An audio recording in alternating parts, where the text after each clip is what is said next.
Good to go. Hey everyone. I'd like to have the pleasure of introducing Tristan Smith, who is a fellow New Yorker, did his undergraduate at the University of Chicago, and he's currently a graduate student at Caltech with my former advisor, Mark Amin. I did find author Smith on Spires, and I found 9,072 hits. That's a message to you grad students that Tristan's setting the bar pretty high.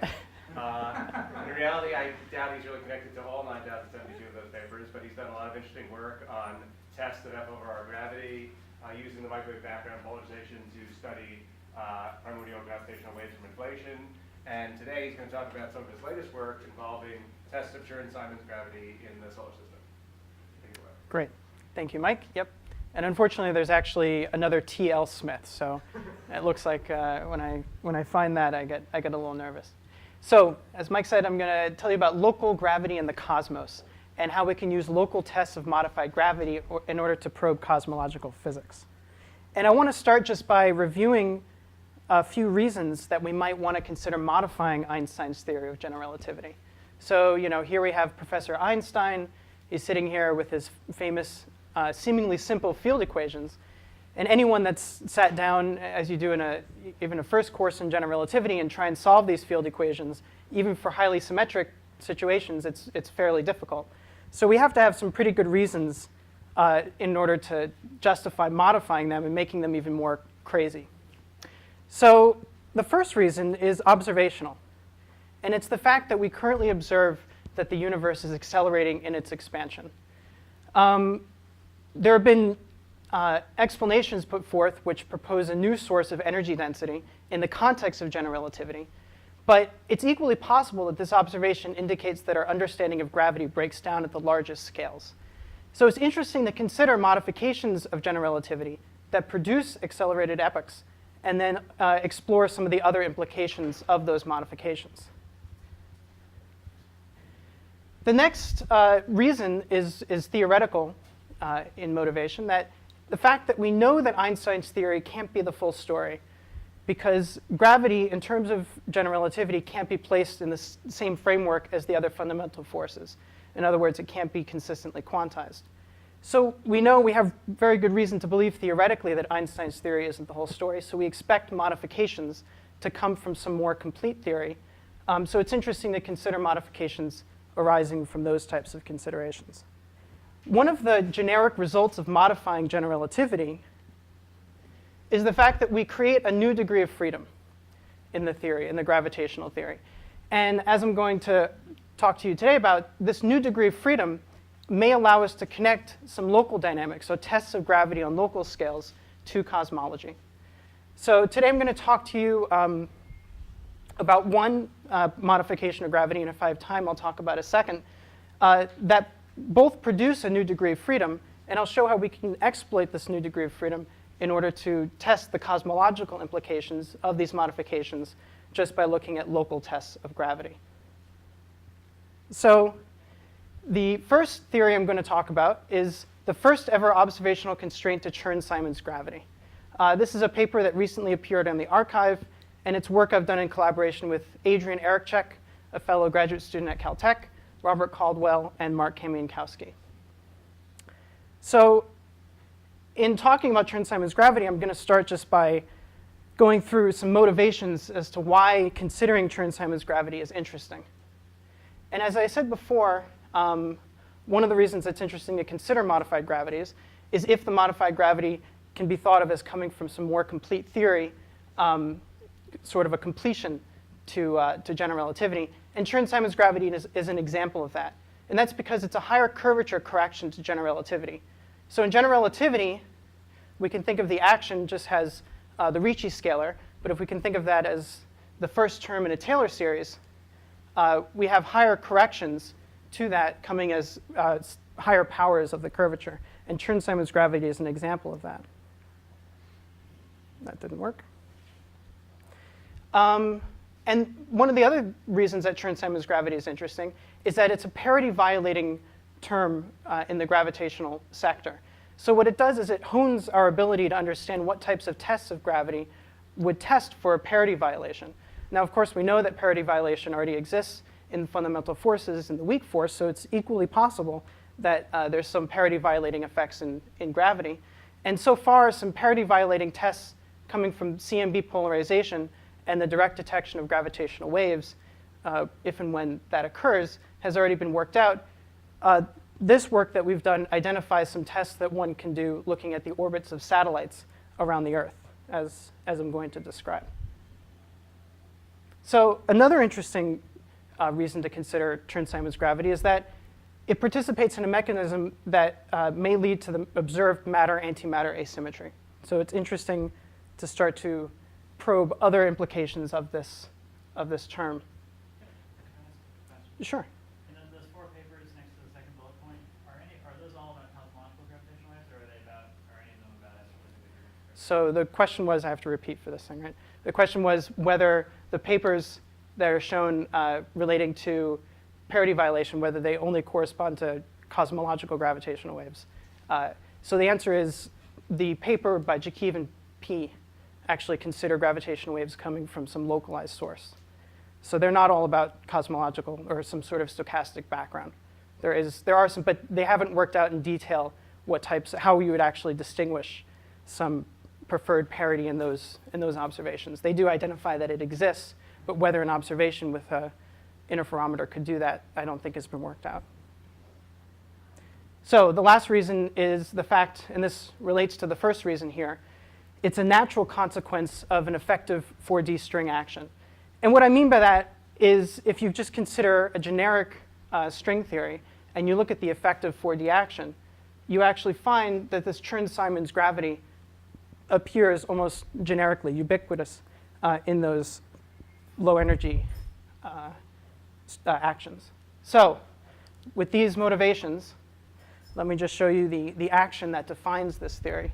And I'm going to go through each term and just describe what they're doing and what's going on. So the first term here is just the usual GR term. It's just the Ricci scalar, so that's the Einstein-Hilbert action. The second term is the meat of the Chern-Simons modification.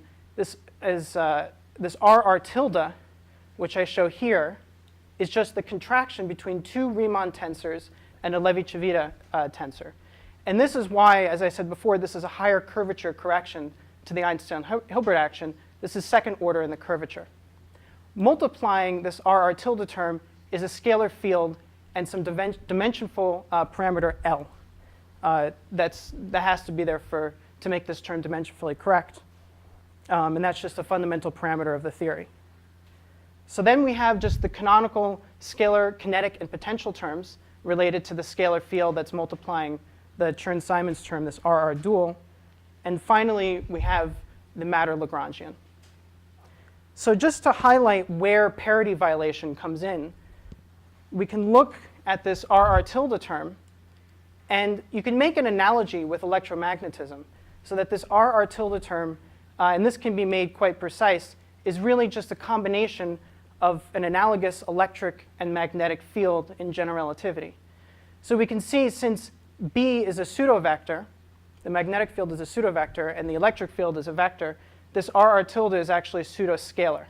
So what that does is it introduces parity violation into this action. Under parity, this RR dual flips sign. Sure.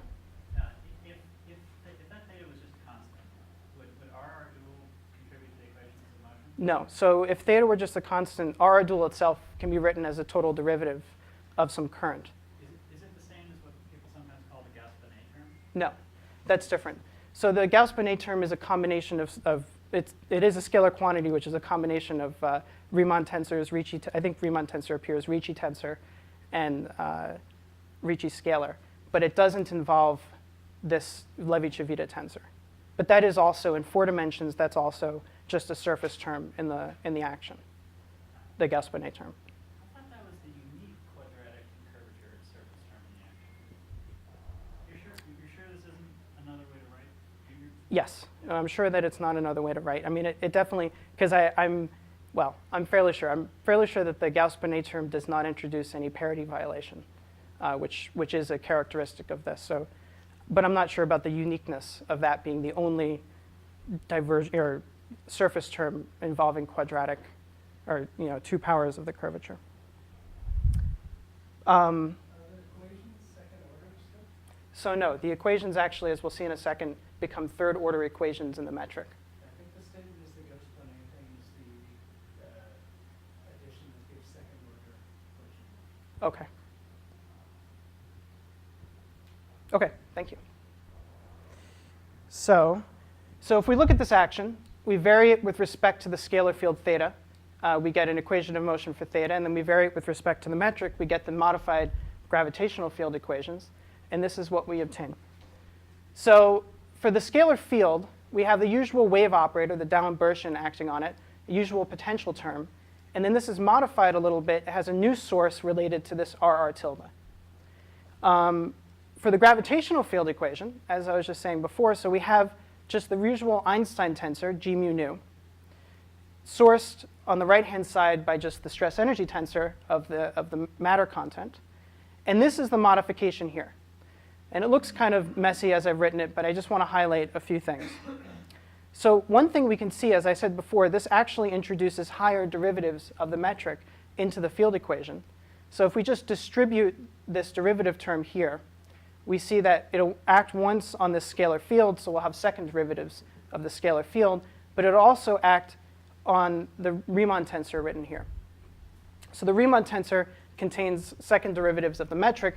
This derivative operator, therefore, introduces third derivatives of the metric into this field equation.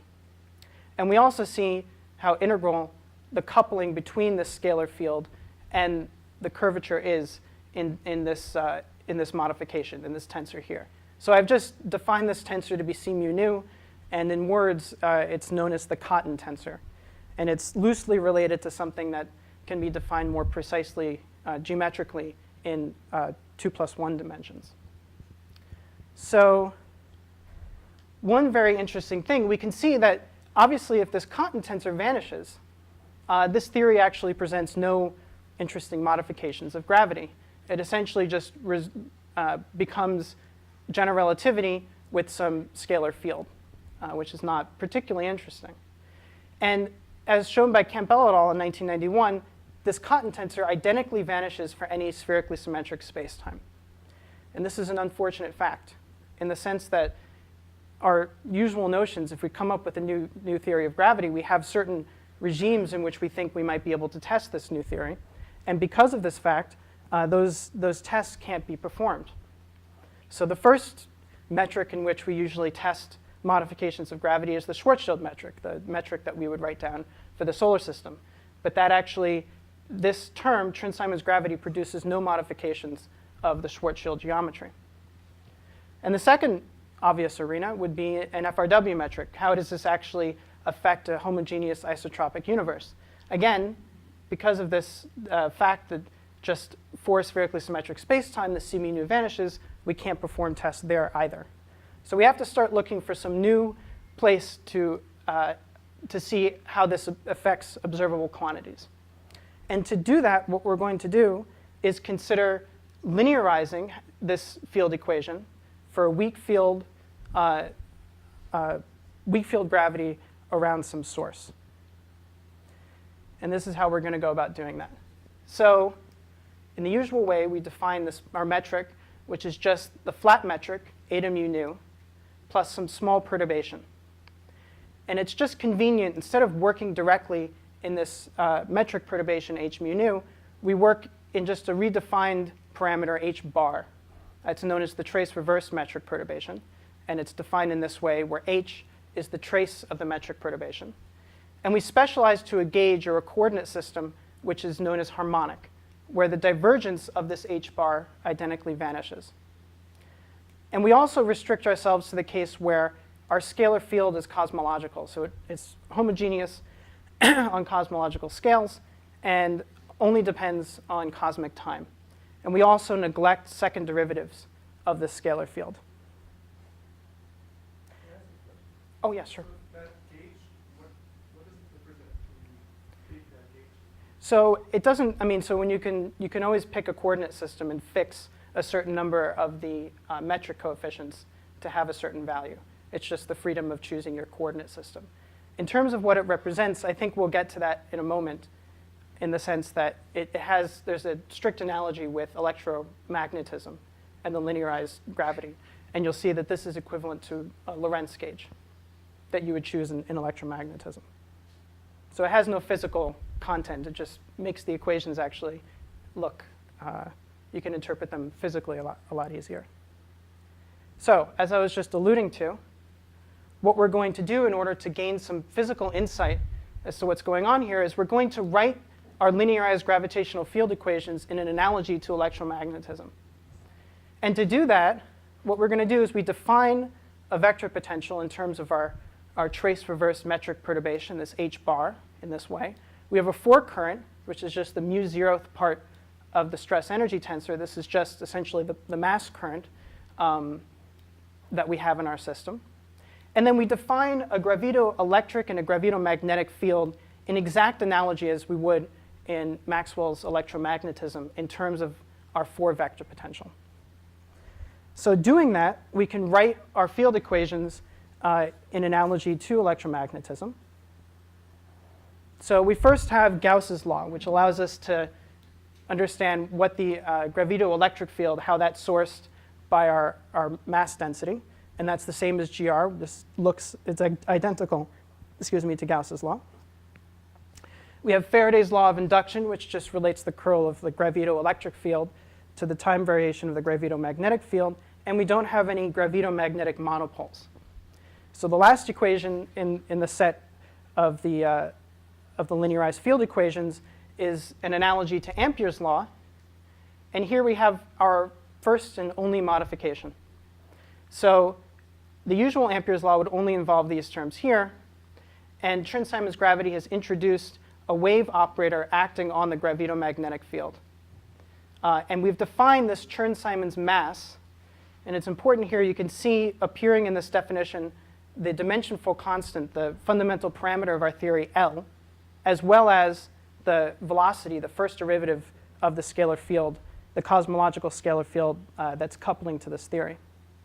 So with Ampere's law, the only linearized field equation that's modified by Chern-Simons gravity, in order to look for effects of Chern-Simons gravity, what we need to do is produce a gravitomagnetic field. In other words, as we saw in the theorem that I talked about before that says Chern-Simons gravity makes no modifications to general relativity for a spherically symmetric system, we need to break spherical symmetry. We need some non-zero mass current. So where are we going to find such a mass current?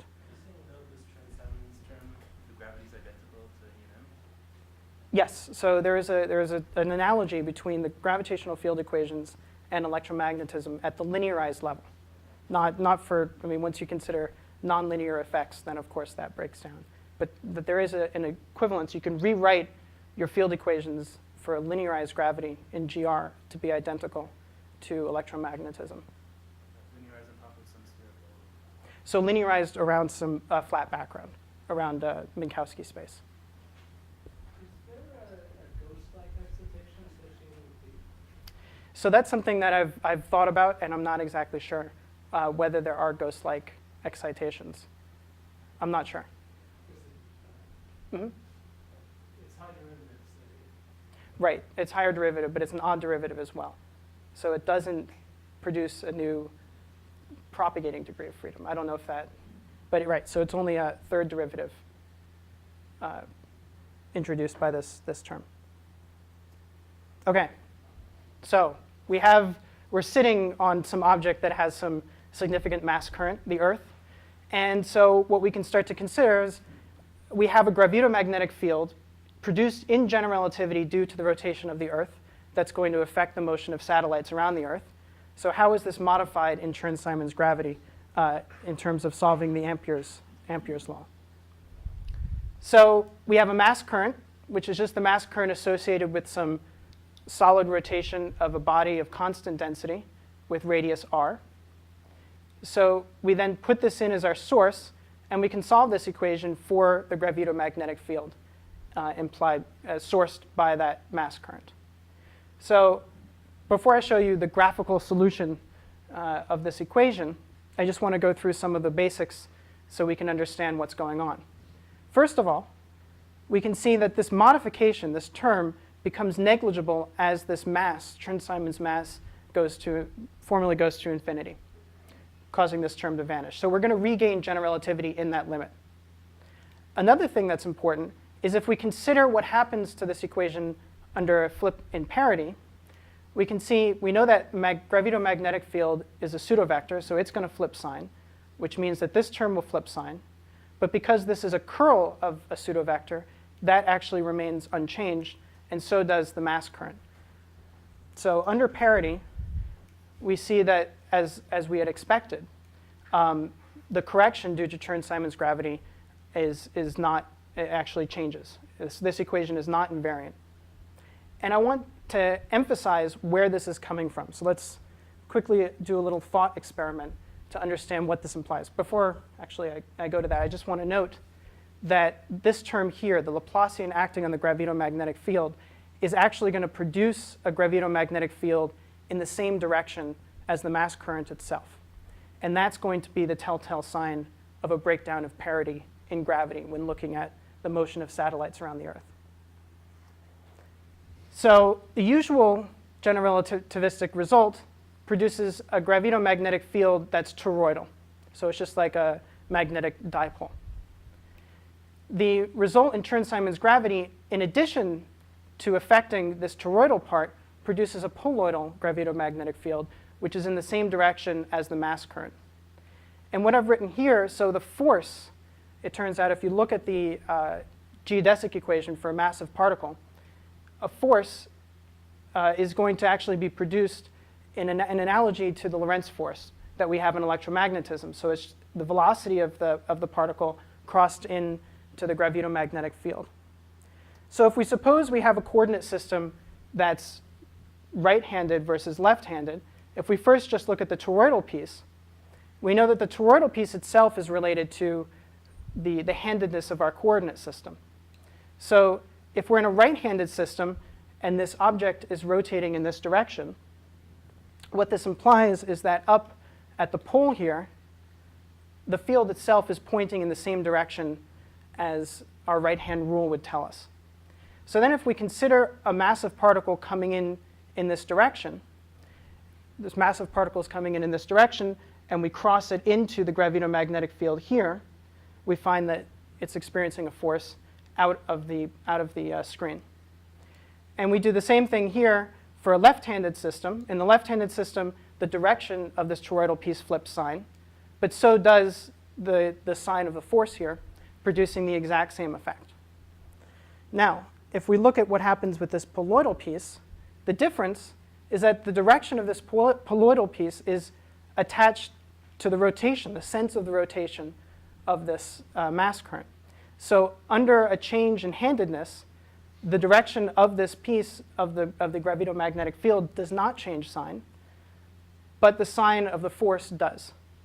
So this would be an example if we sent in a test particle and we saw it move downwards due to this poloidal piece of the gravitomagnetic field. That would be able to allow us to distinguish between a right-handed versus a left-handed coordinate system in which the particle would experience an upward force. So this is how Chern-Simons gravity, what this indicates in terms of what we might expect if gravity were to violate parity in this way. We would have tests such as this in order to explore those violations. So going to the solution that we find, in the dotted here, so I'm showing the radial component, theta and phi. And as I said before, this is the result just for general relativity. And as I said before, this phi piece is identically 0 in general relativity. The mass current itself is going in the phi direction. And so general relativity, since it does not have violation of parity, produces no piece there. Just real quick, this is for a uniform rotating sphere? Exactly, right. So idealizing the Earth as a uniform rotating sphere. OK, so I've written here just the piece corresponding to general relativity. And on top of this, I'm plotting the result that you get in Chern-Simons gravity. So one thing I had failed to say before that I had meant to say. So when we solve the equation for Chern-Simons gravity, for the gravitomagnetic field, we have to include homogeneous terms from that Ampere's law. And the homogeneous terms to the modified Ampere's law turn out to be spherical Bessel functions. And we have to add those homogeneous terms in order to enforce proper boundary conditions at the surface of a rotating sphere. So it's those spherical Bessel functions that produce oscillations, as you can see both graphically and then in these correction terms, we have sinusoids of the Chern-Simons mass multiplied by the radial position.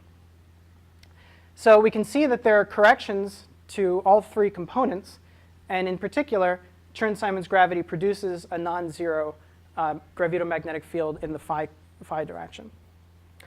So with this result, we now have to ask the question, okay, we have a gravitomagnetic field. How do we go about understanding how this affects the motion of satellites around the Earth? So now we know what the predictions are from Chern-Simons gravity. How do we translate that into something observable? So as I was saying before, in an analogy with electromagnetism, the geodesic equation for a massive particle acquires, in the presence of a non-zero gravitomagnetic field, a perturbative term that looks like it is identical in form to the Lorentz force law, just the velocity crossed into the gravitomagnetic field. So we can treat this, because it's a small quantity compared to the gravitoelectric field, which is just the usual Newtonian force. This is just some small perturbing force. And there's a huge canon of literature dedicated to understanding how a small perturbing force about a Keplerian motion will affect the motion of particles. Either you can use Lagrange's planetary equations, or there's the Gaussian perturbation equations. How small is the v squared over c squared? Yes, exactly. It's actually not just v squared over c squared, but it includes smallness due to the fact that this gravitomagnetic field is related to the rate of rotation of the source. So for the Earth, of the rotation of the Earth, right, but not necessarily of the particle itself. There's another scale in the problem, another velocity, essentially, in the problem. And in particular, what we want to do is we want to look at the perturbed motion that builds up in time. And this is known as secular motion. So some of the motion, some of the effects will be to cause the motion of a test particle, a satellite around the Earth, to oscillate at some frequency. But we want to look for motion that's actually going to build up in time. And this is in exact the same thing that we do when we look at the perihelion shift of Mercury. There are other perturbations that occur due to general relativity, but the perihelion shift of Mercury is the one that actually builds up in time. It's not just oscillating. And in order to do that, one thing we note is that the motion of a satellite for a strictly Keplerian potential are described by 6 Keplerian elements. The system is integrable, so we have 6 constants of the motion. And looking at a small perturbation about Keplerian motion, we just consider those constants, the 6 constants, to vary in time. The one constant of the motion for a strict Keplerian orbit that builds up in time that we can actually measure is known as the longitude of the ascending node. And I've defined it here on this plot. So here we have the Earth. The z direction is defined to lie along the angular momentum of the Earth. We have the orbit of some test particle. And relative to a reference plane that we're going to place at the, in the xy direction, so at the equator of the Earth, relative to a reference direction, the intersection between the plane of the orbit of this test particle, of the satellite, and this reference plane is denoted by omega. And this angle changes in time due to these perturbations. So we're going to exploit this in order to actually see the effects of Chern-Simons gravity on the gravitomagnetic field of the Earth.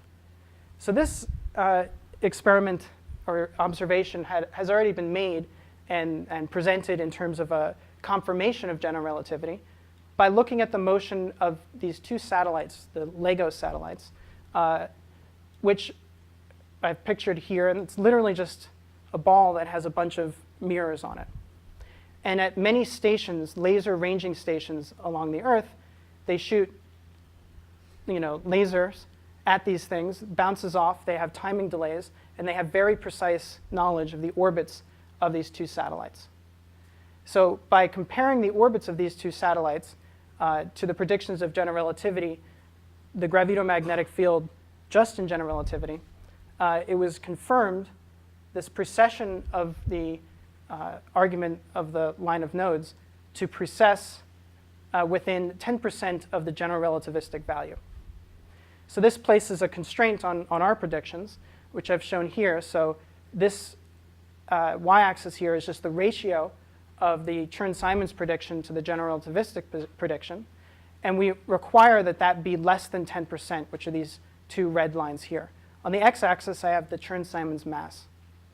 So we can see that requiring this modification to be less than 10% of the general relativistic value, we can place a limit on this Chern-Simons mass that it must be greater than 1/1000th of an inverse kilometer, translated into a mass that's 10 to the minus 22 GeV.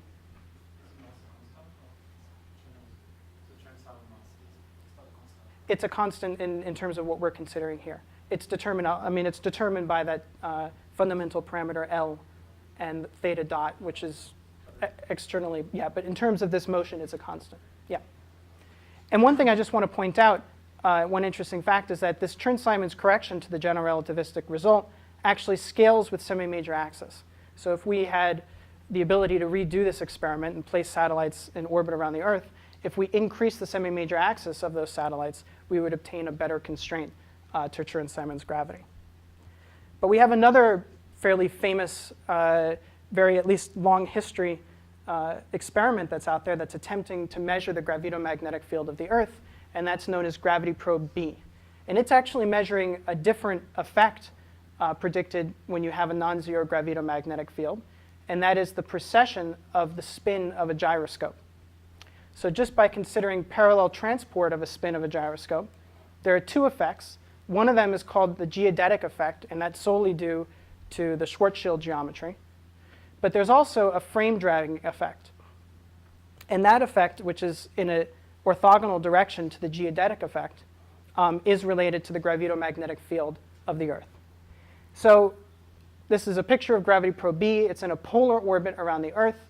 It's a gyroscope fixed to point in a certain direction. They have a guide star so that they can see variations in the direction that this gyroscope is pointing. Unfortunately, they've run into some issues regarding, I think, stray electrostatic fields that might produce some torques on this object, and then produce some anomalous change in the spin direction. So they have yet to put out their results. They were claiming that they could have done as good as of a percent on measuring this frame dragging effect on the spin. So because we don't have results and we're not sure how far their results will be degraded, what we've done is we've just assumed that they would be able to confirm GR to within 10% in order to see what they might say in terms of Chern-Simons gravity. So this is a similar plot I showed before. We have the Chern-Simons contribution, the general relativistic contribution, and assuming that the Chern-Simons contribution does not exceed 10%, we actually improve our bound by an order of magnitude. So we're looking forward to seeing what their data actually says.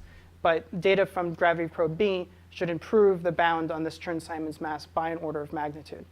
And again, in a similar way, this spin precession scales with the semi-major axis, or the altitude of the satellite, as a squared in this case. So again, if Gravity Probe B had had a larger semi-major axis, we would have been able to place a better constraint to it. I'm sorry? The normalization of the right-hand side is relative to Earth's. So it's relative to Earth's radius, its mass. I think its mass comes in, but definitely the radius comes in. And also, yeah, exactly. So 10 to the minus 21 GeV seems pretty small. For references, if it comes from a quantum gravity correction, does that mean we should be expecting 10 to the 19 GeV as full size? Let me get to that in a moment. Yeah, so there's actually one other step you have to do before you can translate this constraint to something related to a like the Planck mass. Okay, so just to review the kinds of constraints that we found to this Chern-Simons mass, current observations using the LEGO satellites tell us that this mass must be greater than 10 to the minus 22 GeV.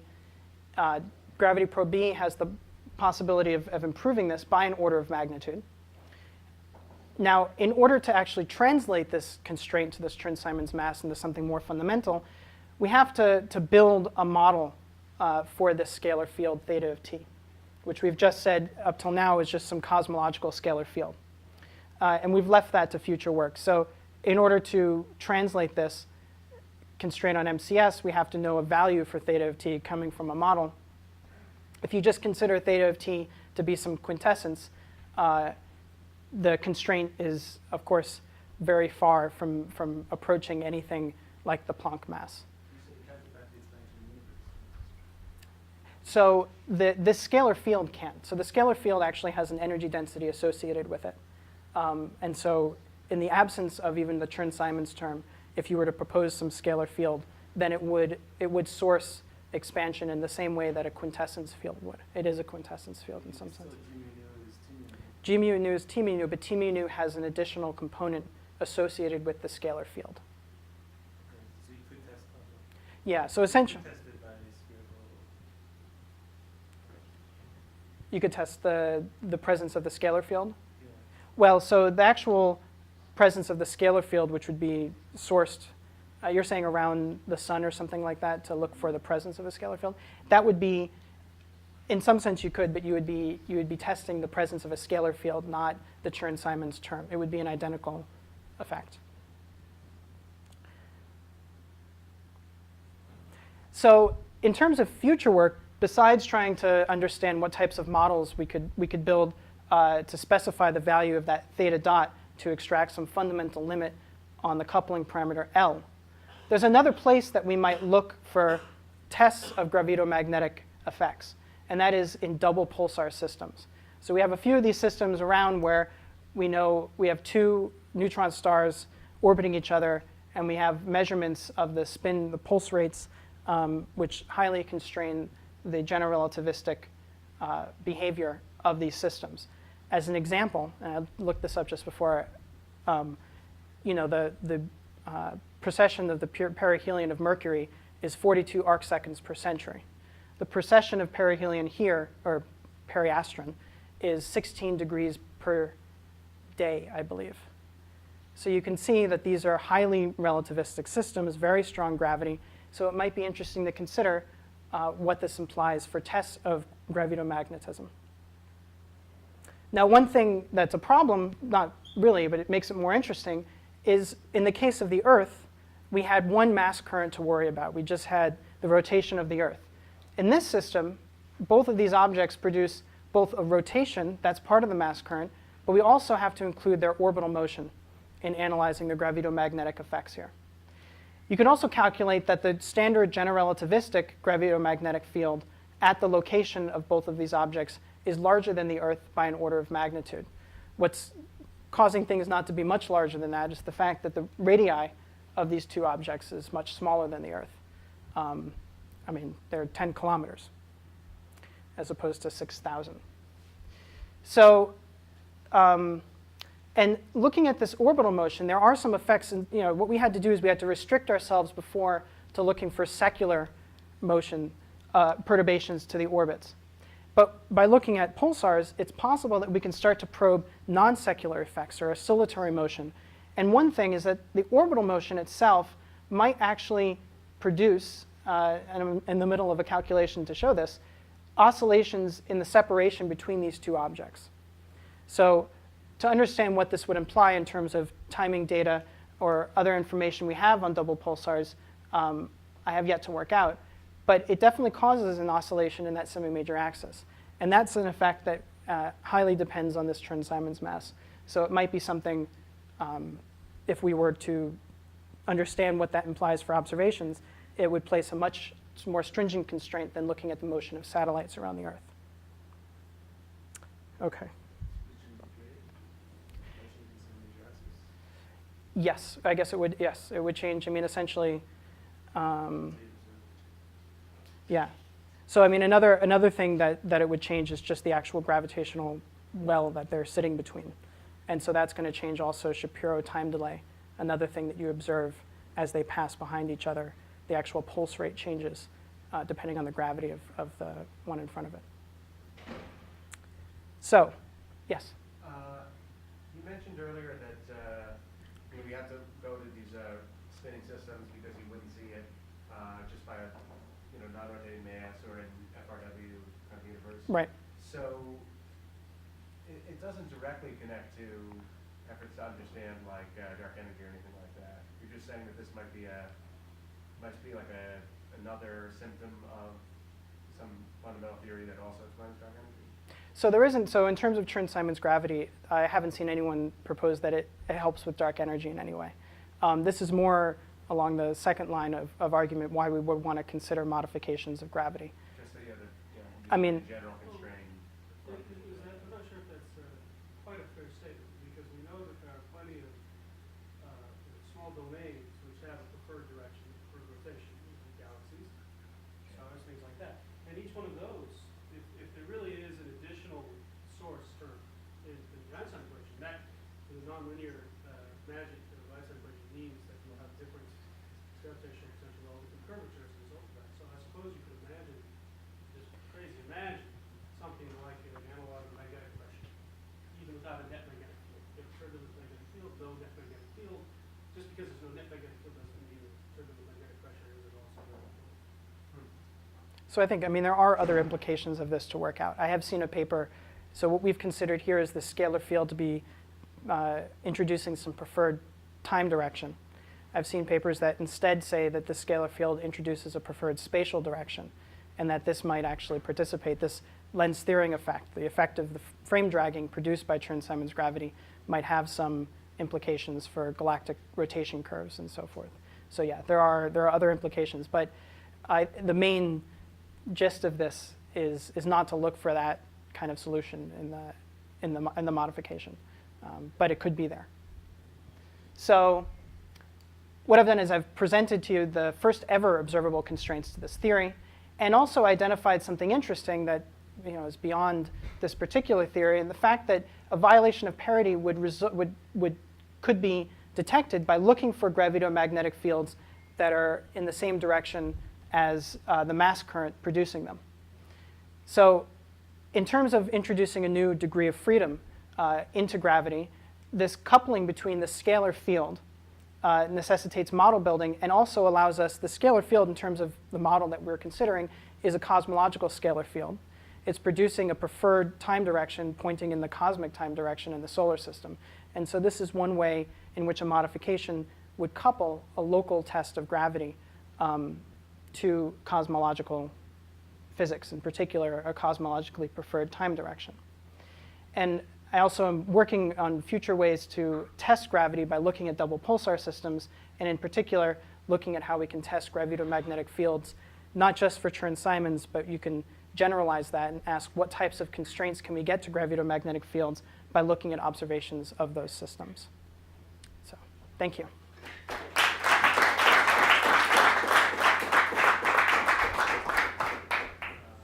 got plenty of time for questions. Avery? So you talk about this new parity violating term, and you cast it all Maxwell's equations. Right. This happens quite a bit, actually, in real E&M. We call such things force-free solutions. Which there's no surprise there, because that's, again, a pseudo-scalar term that you'd add to a Lagrangian. Or alpha dynamos. And I think that's a little bit more concerning. If there really was an analog in something like an alpha dynamo, then you'd expect to run away with spinning objects up. And that must put a constraint upon the dynamics of your scalar field, because that's essentially what sets the sign of the mass. And the sign of the mass is what determines whether or not you're in a normal force-free state. The ones that you presented look very much like the reverse field pinched spheromax states, which you see in plasma physics all the time. Okay. Or you end up in a dynamo state, which we'll hear all about at 4:15 today, I guess, in the physics book. Right. And so I was curious if you had any thoughts on the stability of these kinds of states, and the constraints on the dynamics of your scalar field, or if your scalar field really is a dynamical field, why would we not see a situation where it can produce some unstable gravitational systems? So one thing that we did, we did not consider the stability of the system in terms of looking at whether our configuration is stable to small perturbations, or whether it leads to a spin up of the object itself. In terms of the dynamics, though, so I'm not sure. So the way that we considered this, let me see if I can find the slide.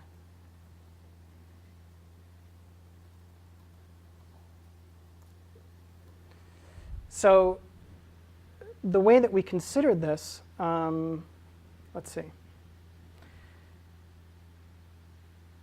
In some sense, what we did was to consider this scalar field obviously just externally imposed onto the system. And then we solved for a modified metric outside of this. So I guess what you would say is the motion of the particles that compose the Earth also follow geodesics. I mean, that would be a perturbation to their motion as well. Right? I mean, that's the only way that you could feed back, I could imagine, in terms of spinning up. So we didn't consider that to be a large enough. Once you say that B is getting bigger, which is what the analog would be here. Right. Yeah, In time, you're saying, right? yeah, Okay. It's getting larger in time.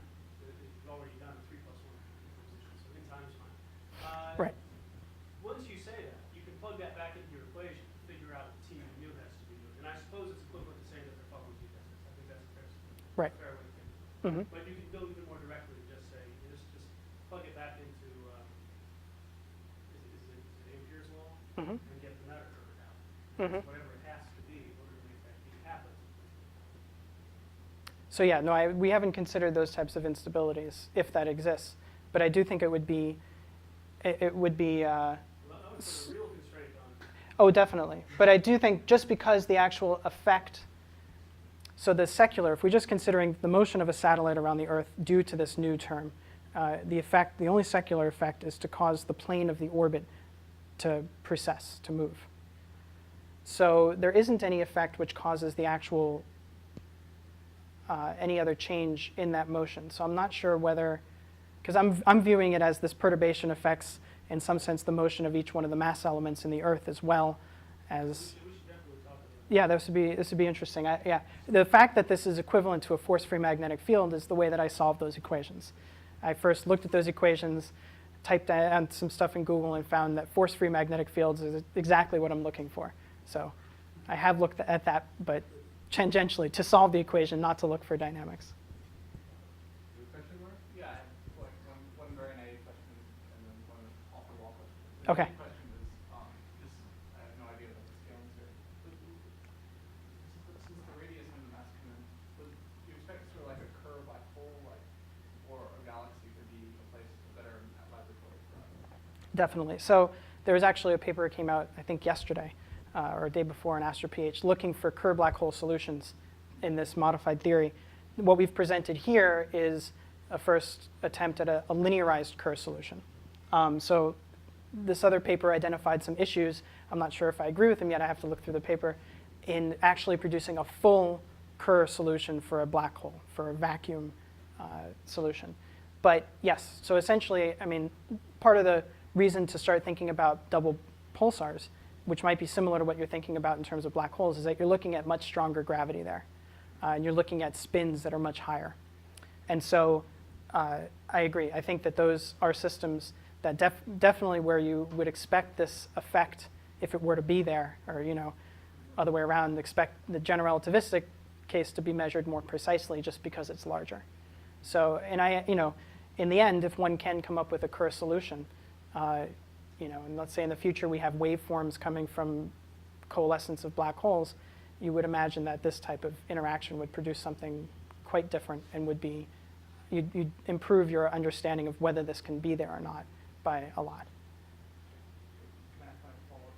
This is the off-the-wall. Sure. Which is, if you're making up a new theory with extra scalars and stuff like that, Right. is there any way that you could like make Chern-Simons plus like Bekenstein Tevis like modified Newtonian dynamics relativistic theory? I mean, because in some ways you have the scalar field that you kind of toss in but don't do anything with. Right. And so if you want to throw a scalar field in, is there any?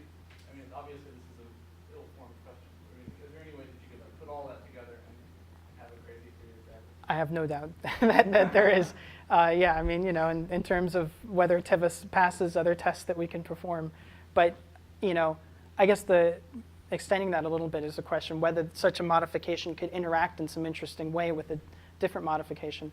I'm not sure. I mean, this introduces parity violation. Is there something you can say, can that do something really interesting in terms of solving problems that we see, in terms of, you know, producing some sort of dark energy effect? I'm not sure. But yeah, I'm sure that you can always include all those things in some, maybe in some interesting way in particular. Yeah. Can you comment on that? You mentioned the string theory embedded. This theta is it the dilettante in that picture? Or? I'm not well versed in string theory, but in terms of the references that I've read, it's called the universal axion, or the Kalb-Ramon axion, and it is what it's related to. And I thought somebody was. What it's related to is a Chern-Simons connection that you introduce to your string theory action when you're writing it in terms of forms. And it naturally comes out that you get a scalar field multiplying or contracted into a term that looks like r tilde from that treatment. So it's not a dilettante, but it's another scalar degree of freedom. It's the scalar piece of the Kalb-Ramon. Exactly, the free form.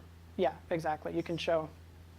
Because that may be the answer to the ghost, or at least part of the answer to the ghost issue, because you know that string theory is, whatever it is, it's not a sick theory. That's true. So if this is consistently embedded into string theory, it should also not be. Although I guess the only issue is, you know, it is the low energy effective. I mean, so maybe this effective theory in and of itself is sick, but you would then expect some other corrections to come in to correct that at higher energies. It might be. So I mean, I'm not sure. There are no studies that I know of that attempt to analyze whether this theory has issues with ghosts or acausality or those types of questions. But one would then expect, since it is embedded into this more complete theory, it could be fixed. Well, it must be possible. Right. It is coming from something that is a true, higher dimensional string theory. Okay, if there are no more questions, let's thank Tristan again. Thank you.